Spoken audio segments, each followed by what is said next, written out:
You wanted the best. You've got the best podcast. The hottest podcast in the world.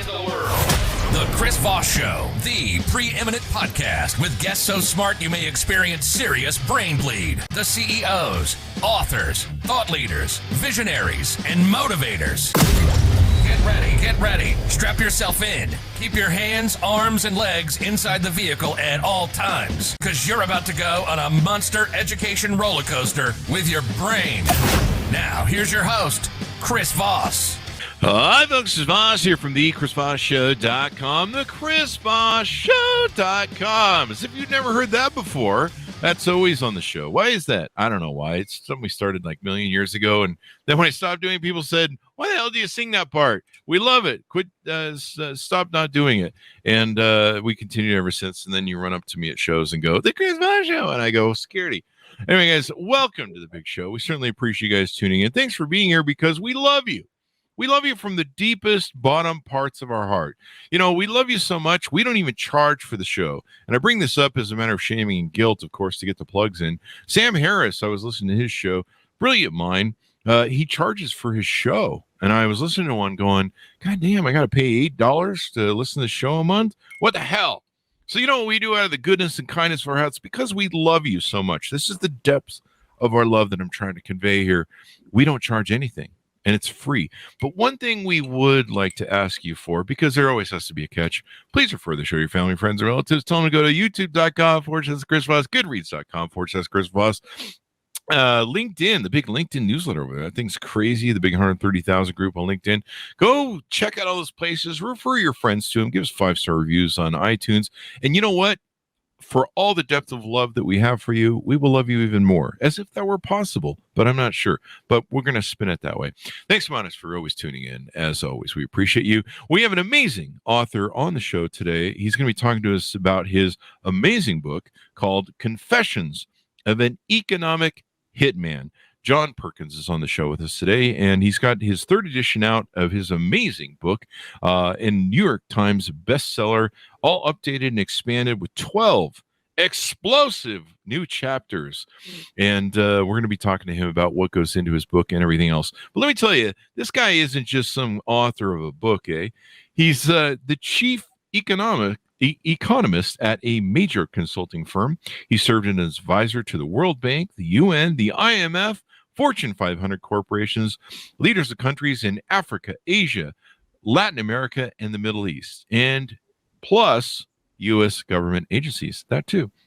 He's written 11 books that have been published in over 35 languages. His groundbreaking Confessions of an Economic Hitman spent 72 weeks on the New York Times bestseller list and has sold more than 2 million copies. And now he's got the third edition of it out. We're going to get a chance to talk to him. What do you know? He's here today. He just showed up on the show. He's like, hey, you want to talk about my book? And we're like, damn it, yes, let's do it. Welcome to the show, John. How are you? Thanks, Chris. It's great to be with you. It's always worth a good laugh. It's always a great way to start off the show. Be very there you go. We call it infotainment around here. We inform people and make them smile, and therefore they learn better. Or not at all, one of the two. I haven't figured it out yet, but it seems to work for us. Whatever. Very Shakespearean, you know, rap tragedy and laughs. That's true. I mean, we try not to kill anybody on the show, but there's still time. John. And we don't want to make it you, John, that's for sure. Maybe myself. I'll probably die from this eventually. Give us your .com so people can find you on the interwebs. It's a .org. Oh, a .org. Well, that .org. Accept those Yeah. too. I'm very organic, you know. It's johnperkins.org. It's my Judges, name. can we accept the .org? Yes, we can. Okay, great. I'm so glad to hear it, you know. Yeah. Give that to me once again, because I think I interrupted you mid-org. johnperkins.org. There we go. johnperkins.org. There you go, guys. Go. So, John, you've basically when was this book originally published? Well, so it's really a trilogy. The first one was published in 2004. The second one in 2016. A lot happened between 2004 and 2016 really? In the economic hitman realm and in many other realms, right? Yeah. And now a lot more has happened since 2016. So we get this third edition, which the subtitle is China's Economic Hitman Strategy and how to take the global takeover. How to stop ways to stop the global takeover. China is there something bad about China? We'll get into it. So you originally called the book, and it still is called that, Confessions of an Economic Hitman. Give us some history or background beyond the reasoning of that title. Well, during my time as an economic hitman, I mean, as you mentioned earlier, I was chief economist at a major consulting firm. I had a staff of up to 50 people. And my job really was to go out and identify countries that had resources U.S. corporations wanted, like oil, and then arrange huge loans to that country from the World Bank or its sister organizations. The money, however, never actually went to the country. It came back to big engineering firms in the United States, Halliburton, Brown and Root, Bechtel, Stone & Webster, companies like that, or maybe General Electric, some of the equipment suppliers, to build big infrastructure projects in these countries. Things like power plants and industrial parks, highways, ports, things that would benefit a few wealthy families, the ones that own the businesses and the industries, and of course made huge profits for our corporations.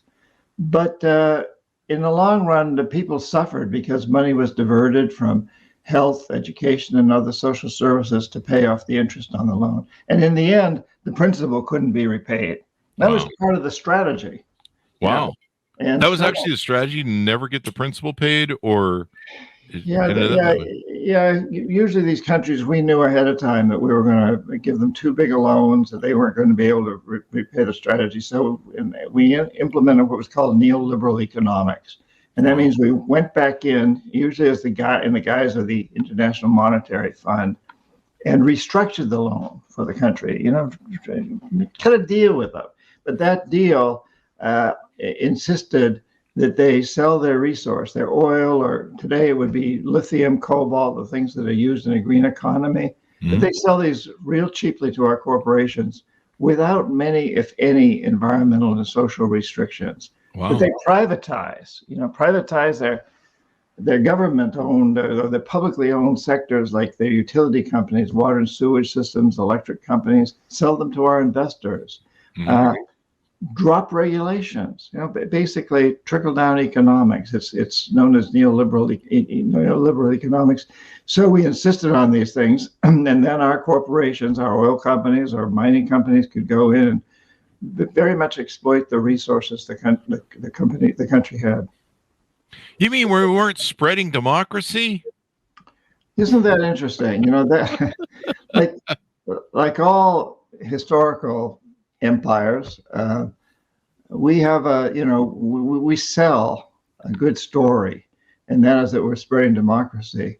Of course, under Pinochet, Chile, that was not a democracy. It was a terrible dictatorship. We've seen it in Saudi Arabia. We see it in Egypt today. We see, no, what we do is spread American corporativism, big corporations, what we call the corporatocracy. The people who run our big corporations also have tremendous influence in government.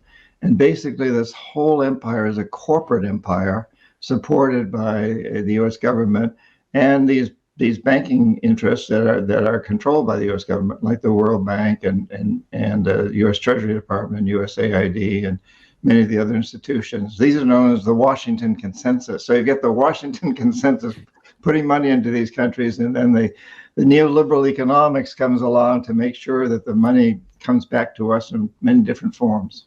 Sounds like we're spreading capitalism or unbridled capitalism as opposed to democracy. Well, it's a form of capitalism that I call predatory capitalism. Because, real capitalism, it says, well, the government doesn't own the means of production or business. That's one of the definitions. But also included in that definition is a healthy respect for competition. Mm-hmm. And, these systems destroy competition for the most part. It's our big businesses take over, and the small businesses in these countries where we work really don't have a chance unless they're helping us, our corporations, out in one way or another. And it's really very, very exploitative. So, and it is true that the government doesn't own the means of production or business in the United States, but those who own the means of production and the businesses really, in a way, own the government to a very large degree, as I think we all know at this point. Yeah, and especially with like Citizens United and other things that SCOTUS has done in recent ruling over the last 10, 20 years. I mean, it just seems to have amplified how much top people at capitalism and kind of almost an oligarchy system. Do you think that we're an oligarchy? That's a good question. Yeah, I mean, I think to a certain degree, we're an oligarchy, and maybe not to the same extent that a country like Russia is today, but we are a corporatocracy, is the way I would put it, where you really get these, the people who run our big corporations, and often, somebody who works is high up in an executive in an oil company ends up going into the government for a few years. And runs one of the businesses that's supposed to be regulating the oil companies, knowing full well that he or she is going to go back to the oil companies. Condoleezza Rice, Secretary of State, is a great example of that. And there's many. Well, the Bush family itself. Bush family, Halliburton, Cheney. Dick Cheney. We just had a few days ago Stephen Simon on, who he did some stuff with the usual people you're probably aware of. I'm trying to put something together, but worked State Department, different things. He wrote the book Grand Delusion: The Rise and Fall of American Ambition in the Middle East, and basically profiled the 40 years of presidencies and what they try to do, and we'll fix it. Sometimes made it worse. And so it was interesting to me. In fact, you mentioned Condoleezza Rice. I was just earlier, about an hour ago, watching Jon Stewart's interview with her and Hillary Clinton. And, it was all the usual, and I'm not trying to be glib about it, but it was the usual, the democracy and spreading the beautiful shining city on the hill sort of image of what we were trying to do in Iraq, Afghanistan, and all these different places. But, it's interesting how we try and use that sleight of hand to do what you're talking about. The joke that everyone talks about that really isn't a joke. It's true. The truism is, when you need help in your country, do you have oil? That sort of thing. You want to trade it in dollars? There's a lot of argument about that going on right now. So let's dive into the core of your book. Give us like a 30,000 feet of what you initially wrote, and then let's talk about some of the new additions and chapters and why those are important to add. Well, I think the initial book was about what I've described, and there's another layer here. That's the people we call jackals, and these are if a country's president or minister of finance, whoever we're dealing with, doesn't buy into our deals, doesn't play the game with us, they know that these jackals will come in. These are people who usually are CIA assets, or maybe they're one of the other organizations' assets, but they overthrow governments and sometimes assassinate leaders. And, unfortunately, the United States has a long history of this. We mentioned Pinochet of Chile. Well, he came in after Allende was taken out in a CIA-supported coup that Henry Kissinger has admitted to. And we've admitted to doing such things with Mossadegh and Iran, Lumumba and the Congo. Over and over. So it made my job pretty easy. I'd go into these presidents and say, hey, here in this end, I got a few billion dollars that is going to benefit your family, and on the other hand, if you don't play this deal, in this hand, I've got a gun. And, I never carried a gun, but I knew that people behind me with guns. And implication, so did these presidents. And a couple of my clients that didn't buy into these deals is the democratically elected president of Ecuador, speaking of democracy, Jaime Roldos, who pissed off the oil companies, who pissed off American business, and was taken out, basically. I mean, he died in an airplane crash that's never been proven that it was an assassination, but there's a lot of evidence that points that way. It's, if you want to kill somebody, an airplane crash is a great way to do it because the smoking gun goes down with the plane. Yeah. I'm laughing about this, but it was tragic. And shortly after him, Omar Torrijos, head of state of Panama, who negotiated the Panama Canal Treaty with Jimmy Carter and was standing up to the United States in many ways, he met the same fate. His private plane went down in almost the same conditions as Jaime Roldos's. These guys didn't play the game. but most of the clients I worked with in Colombia and Argentina and Guatemala and Indonesia and in many other countries, played the game, and they benefited, their families benefited, and our corporations benefited. And I benefited. There's almost like a mafia element to of it, where we show up in a country and go, "Yeah, it's a nice country you got here. It'd be a shame if something happened to it, but we got a deal for you." Exactly. So the original book goes into that kind of stuff and a lot of examples. And the second book, which came out in 2016, the second in the trilogy, looks at this new wave of economic hitmen that came along. And basically, at that point, every major international corporation, they had gone global. Globalization had occurred after 2004, and on a big scale. And every major corporation has its equivalent of economic hitmen. They have their own. And so, you're like a corporation will say, we need to build a new industrial plant, a big multi-billion-dollar facility. And their economic hitmen go to Indonesia, and they go to Philippines, and they go to Malaysia, and they compete, and they say, hey, we'll build a plant here and hire a lot of people if you will reduce your taxes on us, or not make us pay any taxes, or meet any environmental regulations, and maybe lower your wage rates a little bit, or the conditions around. So there's this incredible competition.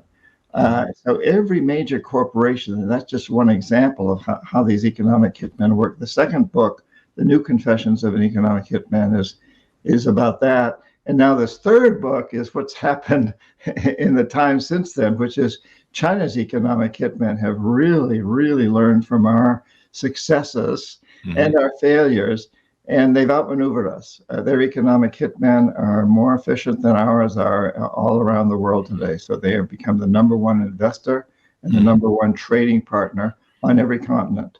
There you go. I mean, we've seen a lot of that in Africa.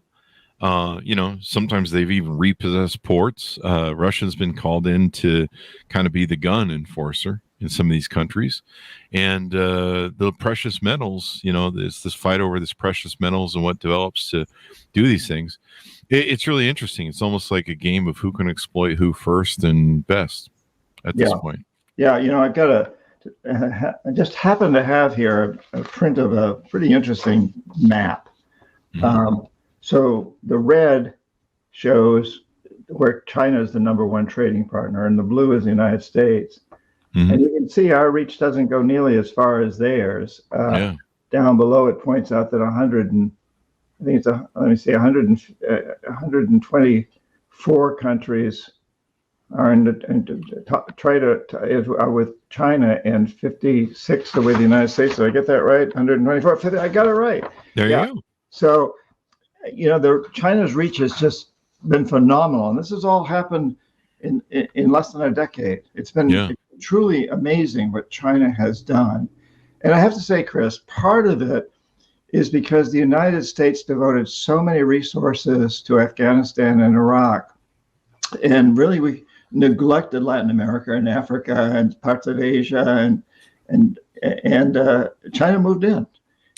And today it's something similar is happening, where we're devoting tremendous amounts of resources to Ukraine, and China's moving into the parts of the world that we're kind of leaving behind. It's why the U.S. Vice President recently spent quite a lot of time in Africa, because she was trying to overcome this tremendous momentum that China has built up on that continent, and partly as a result of the fact that we neglected Africa for many years. Was there any sort of racial bias as to why we neglected Africa? I know they went through a huge AIDS crisis that wiped out, I think, a quarter of the population and really stunted the future growth of that continent.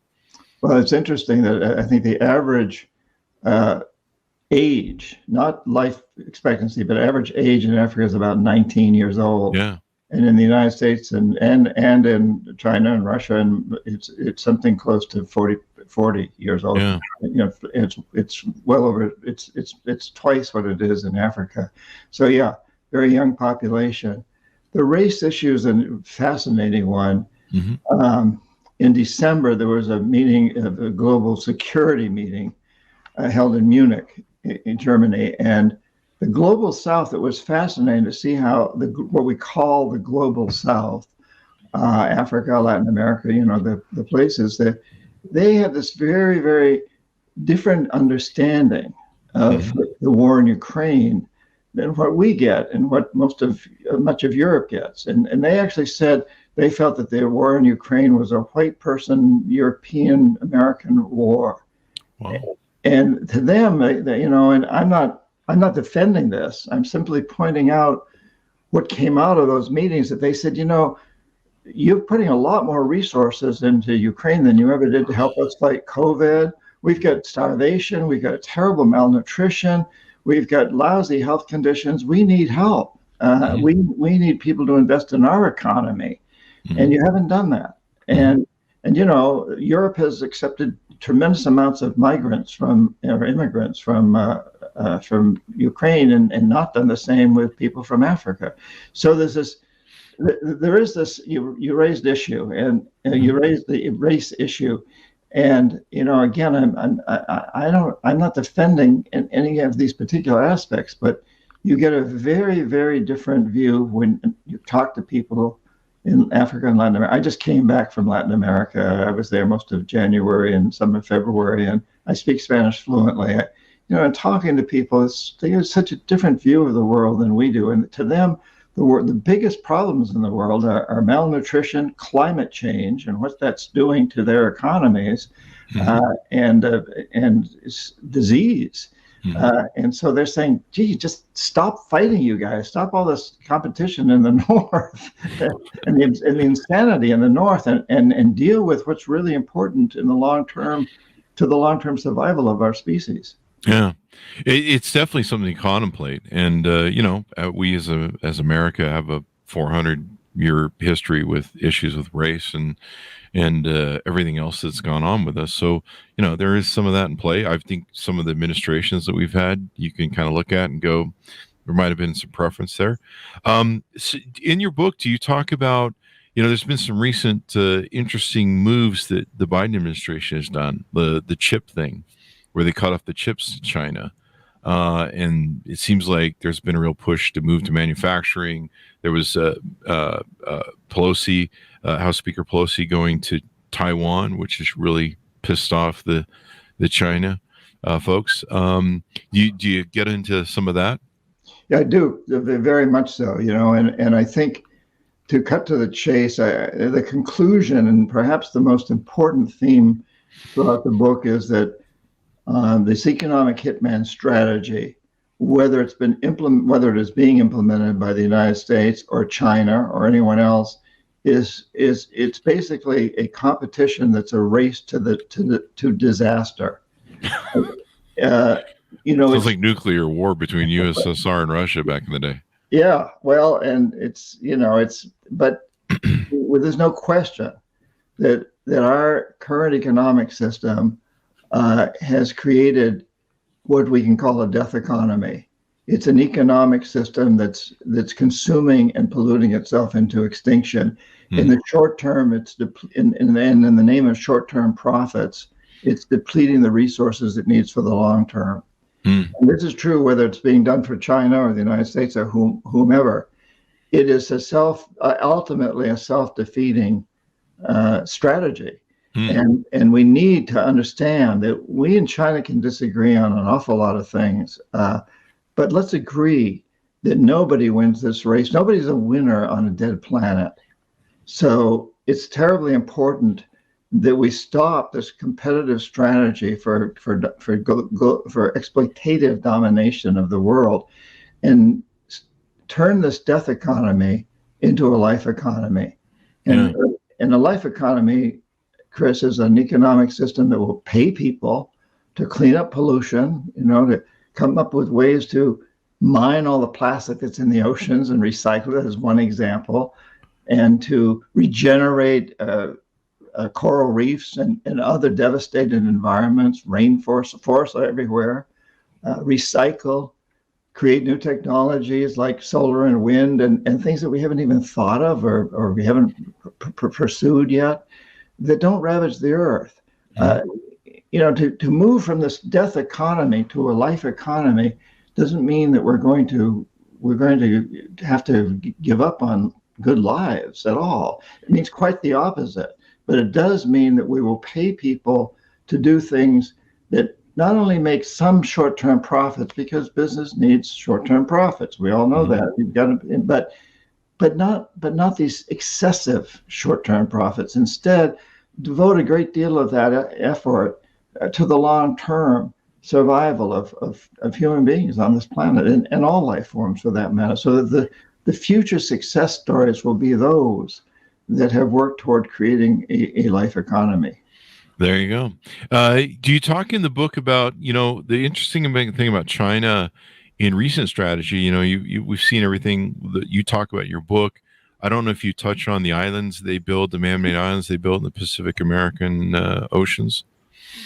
But the one thing that's interesting is how bad the one-child policy has really seemed to cripple them and their future, and may end up putting them in a situation of like Japan is going through right now. Well, Japan is still the third largest economy. And by a long distance. So China and the United States together produce about 45% of the world's economy, the GDP, and Japan is way down about 7%. So it's much lower. But I think we tend. There's a lot of people in the United States who want us to be convinced that China's in decline. I don't see that, and I see it as new generation of Chinese students. And I taught in an MBA program in Shanghai, a Chinese MBA program, where I had some incredible Chinese students. I see them moving in a very different direction. They don't want pollution. They've lived with horrible pollution. They say, you in the United States, your kids don't have any idea what pollution is. We do, and we don't want it for future generations.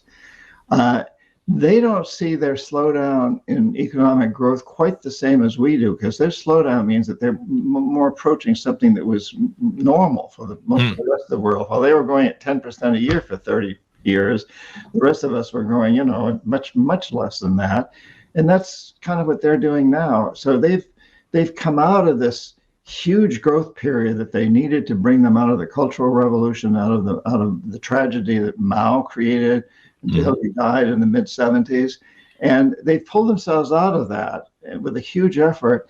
And now they're kind of balancing off at a normality. So I don't see their slowdown in economic growth to a level that's more consistent with the rest of the world as necessarily being a sign of a deterioration or decline. That's interesting. I wondered about that because I guess there's, I don't know what the number is, but there's a incredible amount of men in America or men in China who can't wife up, who can't family up. And certainly if you're not generationally growing as a country, as a people, that was one of the things that made us a superpower, having that marketplace and having that population growth. Japan is projected to be in a declining society of generational growth. And there's questions of the impact of how well it can support itself in the future. And some people speculate China's that same way. Well, there's a huge difference because China has really reached out to Africa and Latin America as markets and as places to supply them with their resources. And I said, they recognize that the population of Africa is extremely young. And they're drawing on that. They that's an asset for them. They see that as an asset. So they have really reached out to the world. Japan certainly did that too with many of its manufacturing goods, its cars that they sold around the world. But China's exceeding all of that. China's doing a much better job than Japan ever did in that regard. And let's not forget that China's declining population is declining from over 1 billion people, almost 1.5 billion people.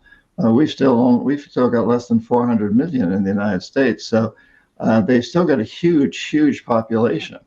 Yeah, definitely.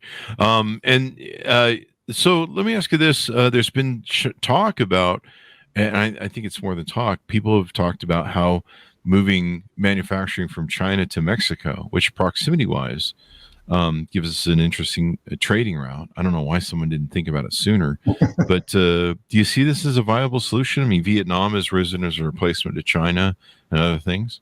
Well, China is moving increasingly, and its policy is to move away from kind of the cheap goods that it was famous for, very much like Japan did back in the 50s and 60s and 70s, and into much higher tech goods. So I think it does make a lot of sense for companies to move to Mexico and other places. And I was just recently took a group of people to Guatemala. Every year I take people to study to get to know the Mayan people, and there's some amazing stuff there. You can check it out on my website, johnperkins.org, and I invite all your listeners to join me on the next trip. And a man on this trip was a senior vice president at HP, formerly Hewlett Packard. And his company, incidentally, was ranked by Newsweek. I think it was last year or the year before, as the greenest company in the United States. And they're very, very determined to do this. And yeah, they're looking at moving their facilities to places like Mexico and other places. I think a lot of companies are doing that. If I were a CEO of a company, I would certainly be looking at diversifying around countries.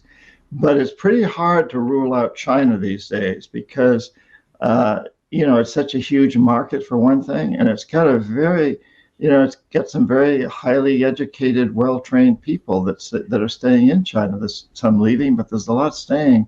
So the idea of seeing China as an enemy, I think, is a huge mistake.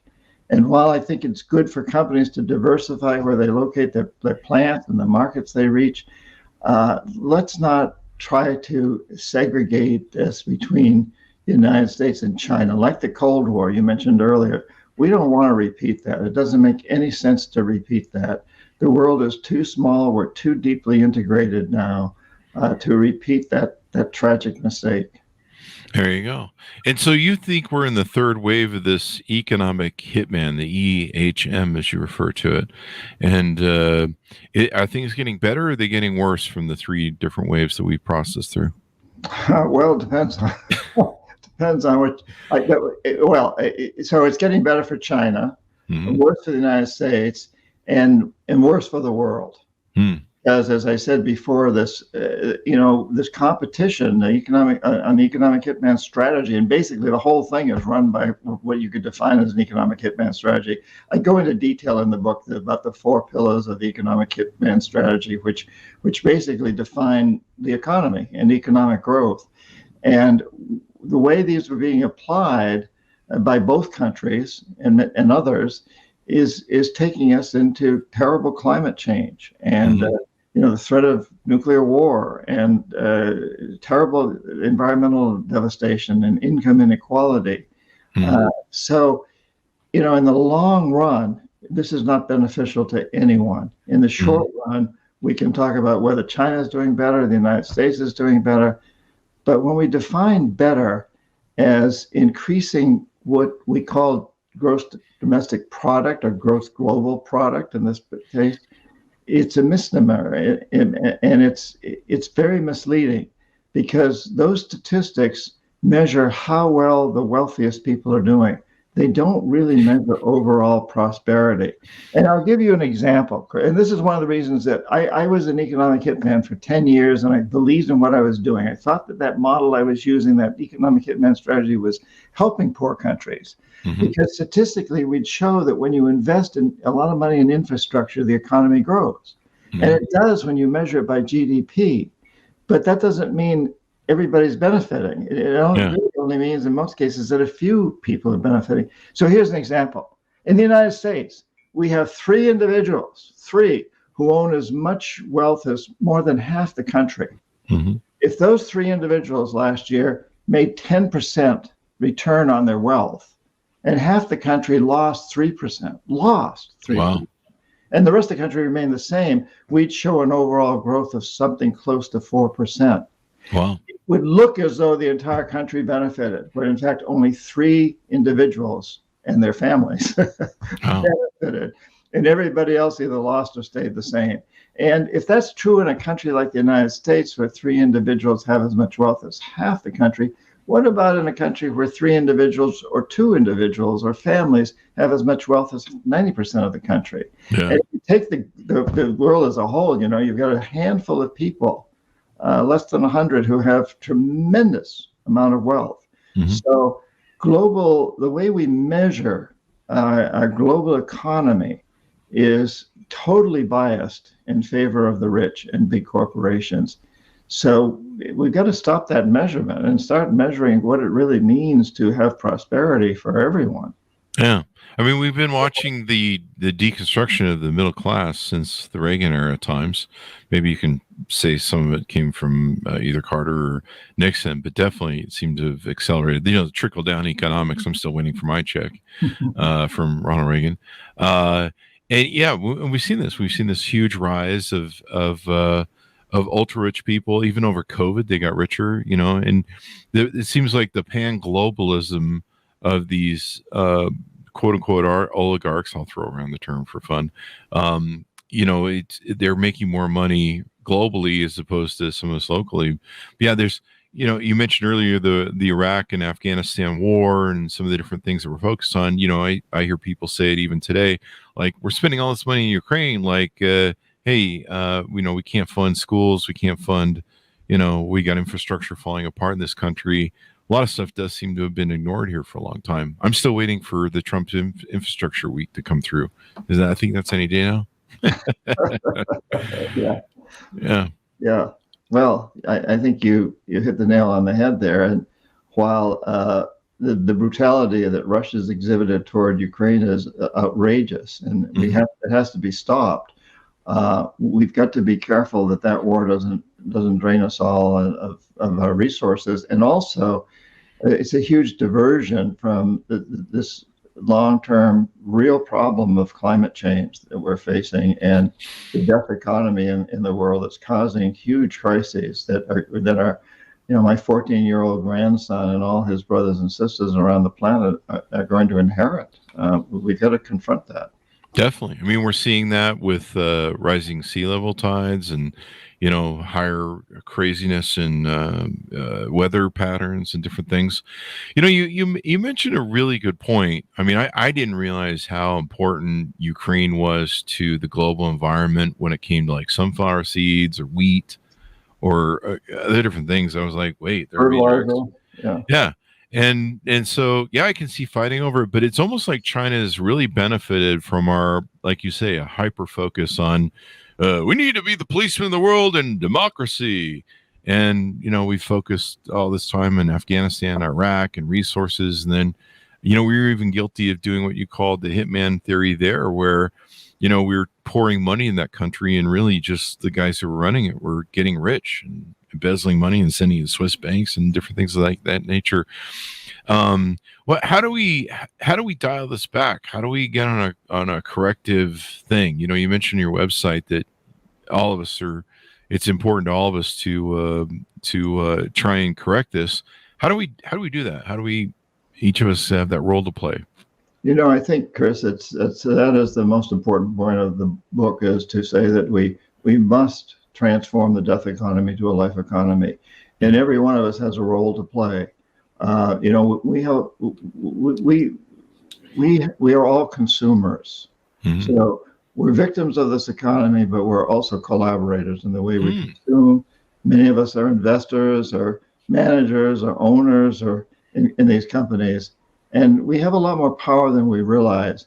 I've had a number of chief executive officers of major corporations, people I know, who've said to me, I want my company to be greener, but I have grandchildren, but I know that if I lose market share, my main investors will fire me and replace me with someone who only cares about market share.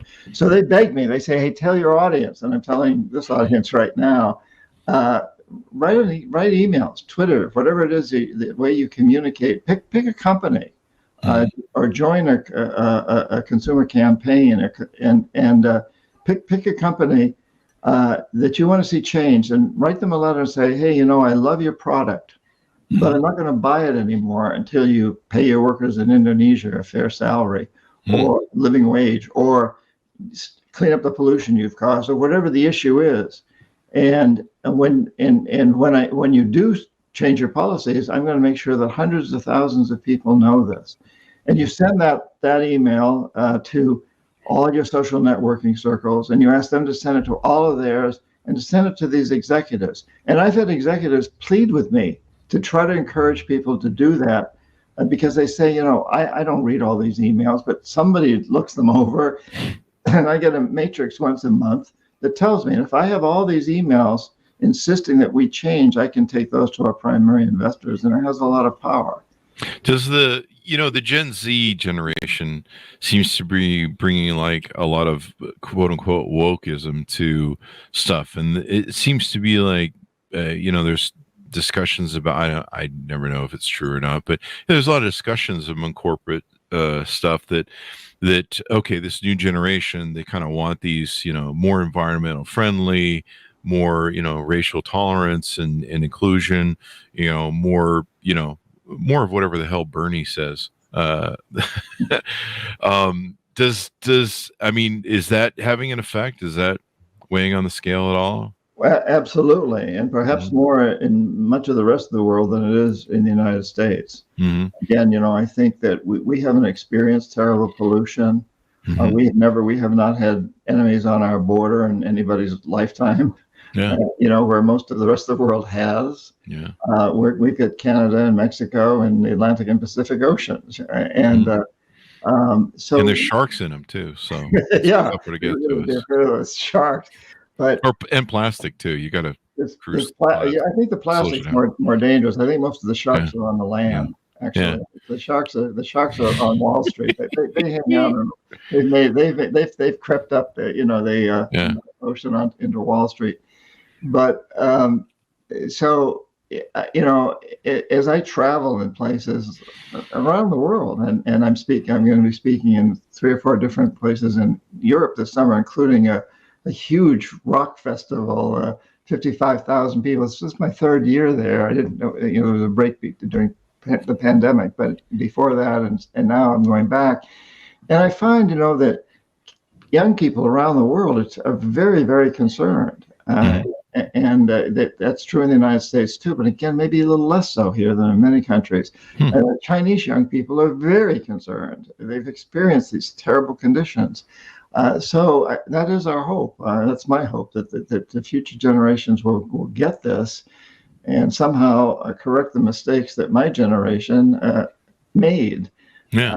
And often we didn't know we were making those mistakes. We made tremendous contributions to medicine and science and technology. There's no question, and the arts, but we've gone past the limits, and we've created this death economy. And so it's up to these next generations that are coming along to fix that. It'll be interesting. Each generation kind of seems to have this. I want to say glory hole. I don't know why, but I'm going to go with glory hole. This sort of enlightenment, and we're going to change things like the boomers had. We're going to change things, love and peace, and then as soon as they start having families, they kick right into gears. The IBM life, and they change. I think I don't know if us Gen Xers ever had any sort of thing. We were just trying to fucking survive as latchkey kids in the streets, until the street lights came on. We were on our own. The millennials definitely seemed to have some sort of mandate or self-mandate or whatever you want to call it to improving the world more. And I don't know, they just spent all the time on Instagram. Now this new generation, like you say, does seem to have its own mandate, but does TikTok play into some of the scheme of your book? Do you talk about it all, or maybe your thoughts on the whole TikTok debate? Well, TikTok, I'm on TikTok sometimes. There you go. I think it's kind of fun. I have conversations with my cat sometimes on TikTok, which is kind of fun. Oh, I should tune in for that. But TikTok and all the social media is the future. It's the present, and it's going to get more and more that way. And we can complain about it and so on and so forth, but it's there. And the question is, how do we use it appropriately?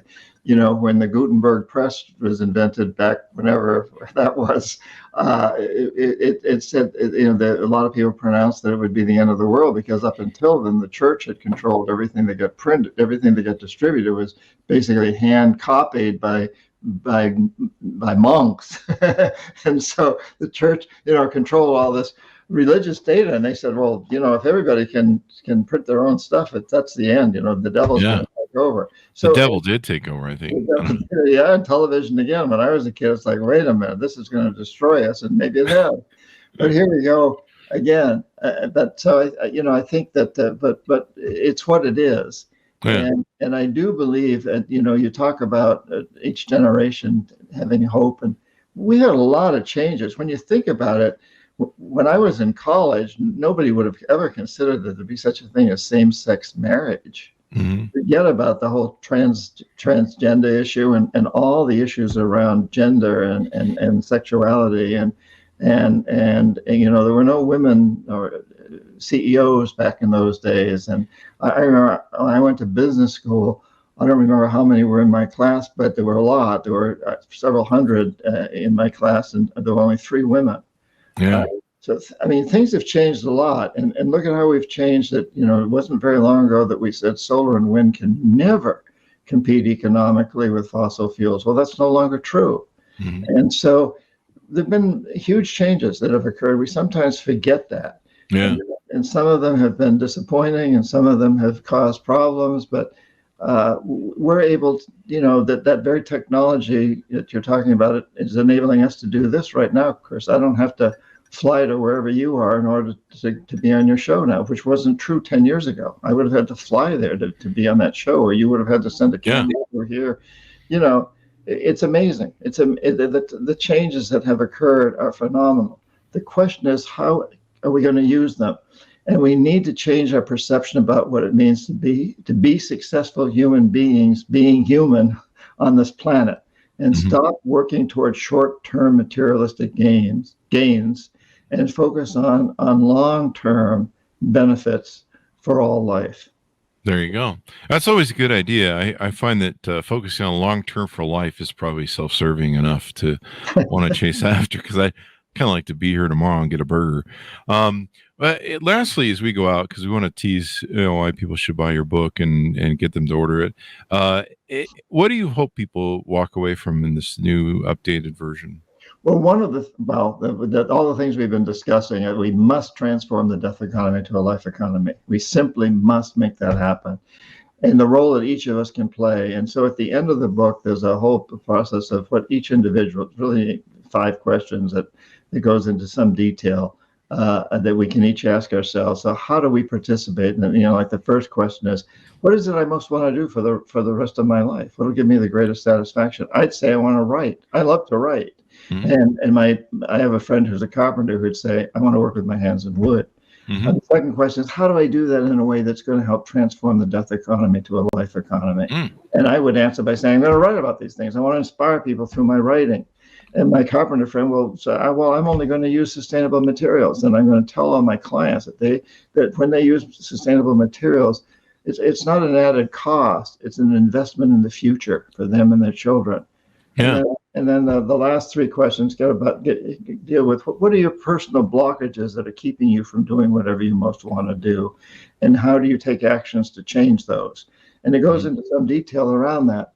But I think the important thing, Chris, is it doesn't matter whether you're a podcast host or like you, or a writer like me, or a plumber, or a teacher, or a dentist, or you know, whatever you are, a parent, a student, whatever you are. You can ask yourself these 5 questions and participate in doing what you most want to do for the rest of your life in a way that'll help contribute to a world that all of our children and grandchildren will want to inherit. There you go. Well, that's definitely a lofty goal, and it's important for the future of whether you talk about the U.S. empire or whether you talk about future of our children and grandchildren, as you mentioned. So there you go. I think, you know, the subtitle here is How to Stop the Global Takeover. Mm-hmm. Is and that's not China's global takeover. That's the global takeover of this death economy. And I think that's just that is to me that's the most important part of the book. It's not necessarily the most fun part. The fun part, I think, is talking about some of the things Economic Hitman and Jackals did, some of the stories. Yeah. I like to write it like it was a novel, even though it's not a novel. It's nonfiction, but full of stories. And these are lofty goals. Should the people of America start looking at some of these pan-globalist billionaires and trying to support or vote or move political powers in such a way that they're supportive of them? And the Koch brothers are notorious for being, people that, in my understanding, are big pollutants. Do they need to, we need to look at how we vote as well?